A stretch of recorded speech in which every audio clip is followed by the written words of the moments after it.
Ladies, gentlemen, and children of all ages, we are now a week and a half into the Vessel of Hated expansion in Season 6, which began alongside it, and with this we've had some pretty large shifts to the way that a lot of the classes work, either just on a functional level, including additional passives or paragon glyphs or additional active skills too, and to the balancing between their various bits and pieces as well. Not to mention 2.0.3 as a patch hit yesterday, and with all of this comes a shifting and sort of changing of the guard when it comes to which things perform best. So today, now that people have had the time to put their theories to the test, gather gear, and push up into the proper endgame, let's talk about how things are shaping up for each class and which builds are at the top. Whether you just want to look at a pure curiosity of what's doing well for your class, or maybe you're just looking for your next project to work towards as a build to feel truly powerful with your chosen class. And today we'll just go in alphabetical order, pretty much as simple as that. First up then we have Barbarian with Mighty Throw, which is their new skill this season, and I love to see it doing well purely based on that alone, but it is worth mentioning that currently topping out at pit tier 112 completion,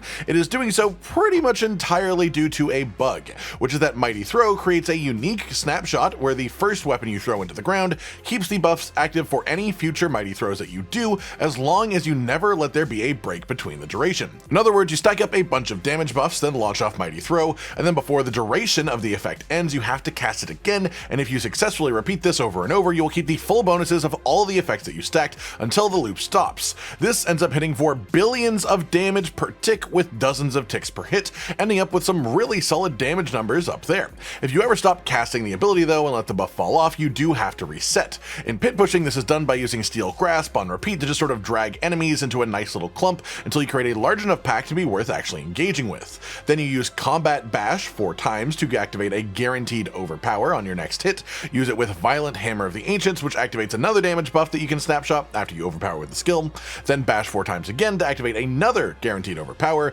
This lines up with the runeword that causes you to spend all resource on cast for 100% bonus damage. Then you use all of this together with Mighty Throw, and as long as you keep pressing Mighty Throw after that, it will keep all of those effects that you were building up, including the guaranteed overpower, all active, which is honestly just absolutely nuts. And while this is probably an unintended interaction and may not make it into next season, I think it's an extremely cool way to make both Barbarian and this skill strong, and it's definitely got a solid high spot among builds for any class this season. But yes, it is especially the best one for Barbarian specifically. Then next up is Druid, which is doing their best stuff this season so far, using a hurricane focused build, which is one that I'd absolutely love to see near the top because it's another really cool build, and this one is also based around snapshotting to achieve its goals, but in a bit of a different way. Rather than stacking buffs and then repeatedly activating the skill over and over to keep the same buffs active frequently without them ever falling off, this one is actually definitely intended. The snapshot of Hurricane is just the way that the duration damage skills seem to work across the game.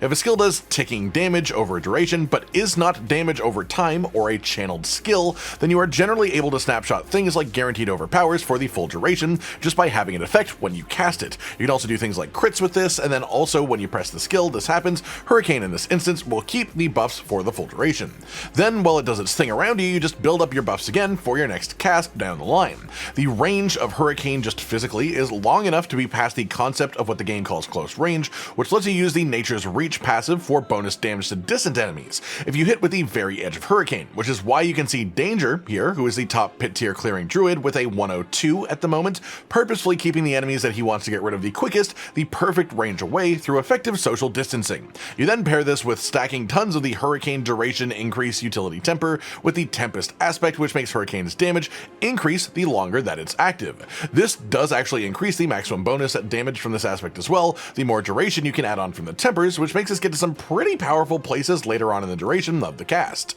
It takes a lot of build up to get there, honestly, but once you do, the power you have is actually pretty solid, and it's a really cool build in my opinion. Following that, then we have Necromancer, who has the second highest pit tier clear among all classes, and this is done with Bone Spirit. Sorry for the video quality on this one, this is what the run was uploaded in, but it's a 114 tier pit, which is Necromancer's current highest clear, and I wanted to show it happening and the person who has done it above all else. If you've seen Bone Spirit in previous seasons, this is relatively similar, but you can achieve some extremely high ranks this season of the skill itself with perfect rolls, putting you at like 35 ranks of Bone Spirit. You then stack maximum resource and use it with Banished Lord's Talisman so that every Bone Spirit you fire off can be an overpower, which lets you scale scale damage with maximum life and your fortify as well. Then you use this with the enhancement that reduces Bone Spirit's cooldown by 7 seconds if it gets a crit, and then you just build as many buffs to both crit chance and general damage around this as well to let you just sort of hit Bone Spear with the buffs up as much as physically possible for relatively consistent large hits. The main pain point for Bone Spirit is that it requires extremely high tier gear to get started with in the first place,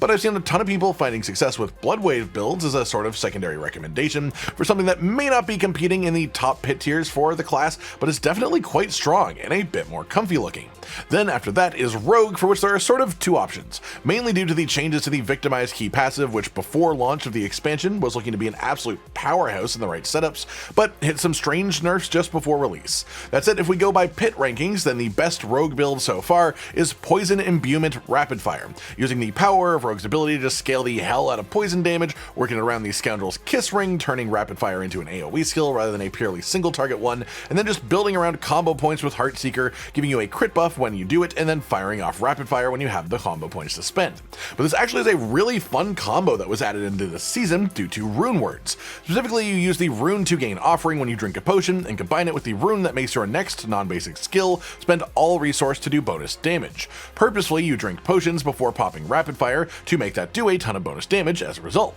You then may be asking, well, what if you're full health, or what if you run out of potions? And the build does solve that too, through the enshrouding aspect not only giving bonus damage reduction to Dark Shroud Shadows, which is already a great effect to have, but also letting you drink potions at maximum life. Then the aspect of Siphoned Victuals gives you a lucky hit chance to make enemies just drop a healing potion on hit with anything that isn't a basic skill, just straight up. This also pairs well with the passive that stuns enemies when you drink a potion and increases your damage for a short period after you drink one too, so it all just comes together extremely well, and of course it is also based around the very classic Rogue thing right now, which is tempering lucky hit chance to freeze enemies with the increased damage to cold and frozen enemies too. That said, this setup specifically is great for pit pushing, but for pretty much anything else it feels a little bit clunky in comparison to the sort of star of the season that everyone wants to be the best, which is Dance of Knives. This was also recently fixed to work with the preparation specialization for ultimates, and the build is absolutely stronger now that we have the addition of the Shroud of False Death into the game with 2.0.3. So this is still quite a strong build in its own right,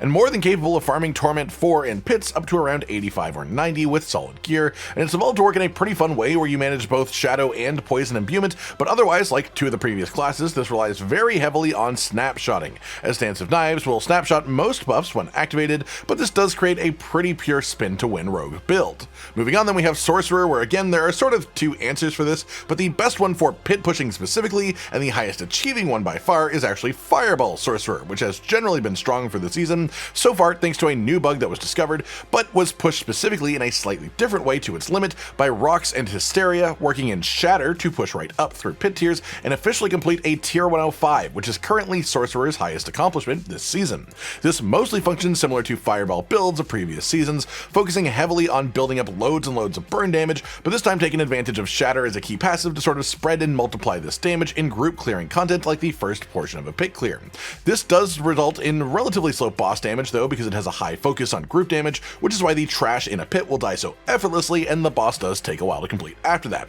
That said, there is a variation to this that is more applicable to most players, because this is pretty much just a pit pushing exclusive strength that dwindles even doing general Torment 4 stuff or speed farming, because what you're doing is building up burn damage, and building up burn damage doesn't help as much if your goal is to just be farming stuff that you can kill very easily. It just doesn't do as much as having more damage up front. So for that specifically, there are bugs like the Gloves of the Illuminator overlapping with the destructive Fireball enhancement. This makes it multiply its own damage with each bounce. That is the bug that's going on right now. So in large open areas where you can bounce a few times, you hit for tons and tons of damage on the enemies that are far away in the further bounces. But this is obviously hurt significantly by the existence of like walls and corridors and indoor content where your bounces are of course going to be interrupted. On the note of speed farming though, for this type of content, which is closer to what most players will actually spend most of their time doing, there are tons of builds that are nearly equal to Fireball as far as damage, but just way more comfortable and quick to actually play, which makes them good for speed farming. Things like Arc Lash builds, Frozen Orb builds, Chain Lightning,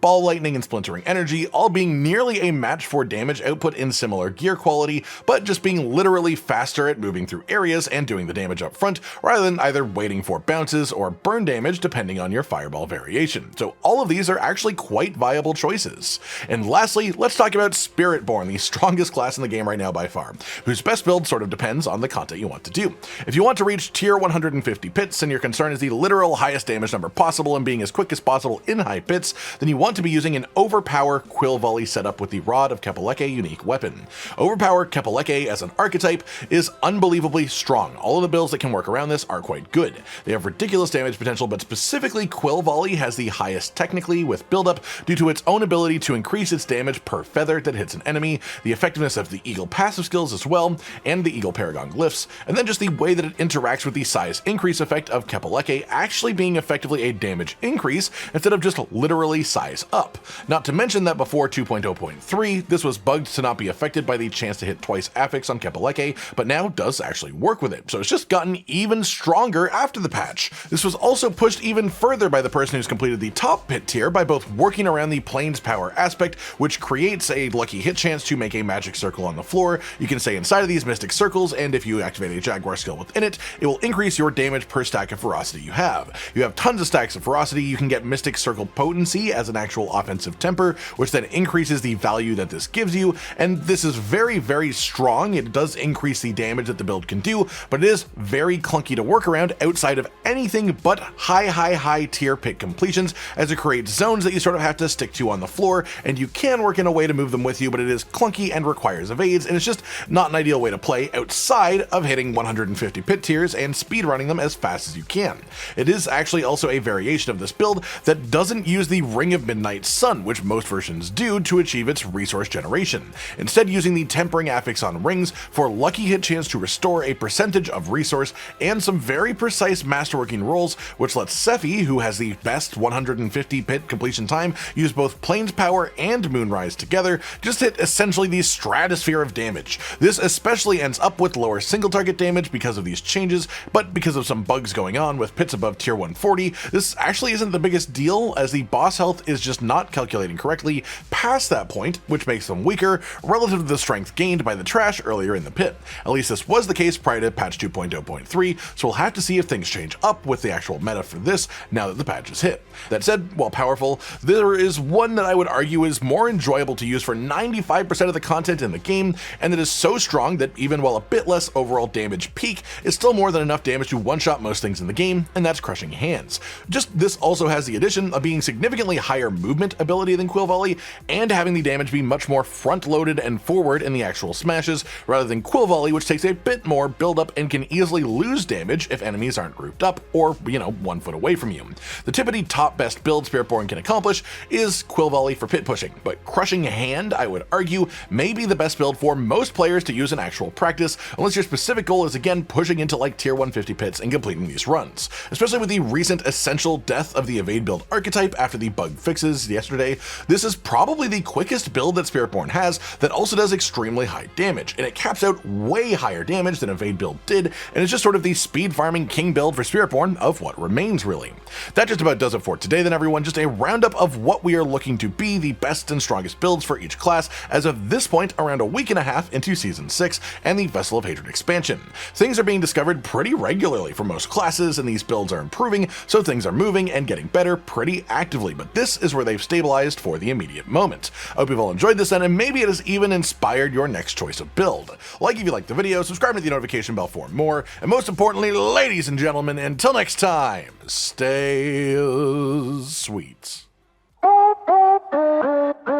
Josh, Cotton, and Hollow with the videos, dropping the humor like a hammer on your tippy toes, bringing entertainment on a daily arrangement to take our insanity and turn it into entertainment. Yes, I said entertainment twice, to reiterate that it is nice to look into your faces on a mostly daily basis when you let us in your homes to make the whole world a stage. Goodbye.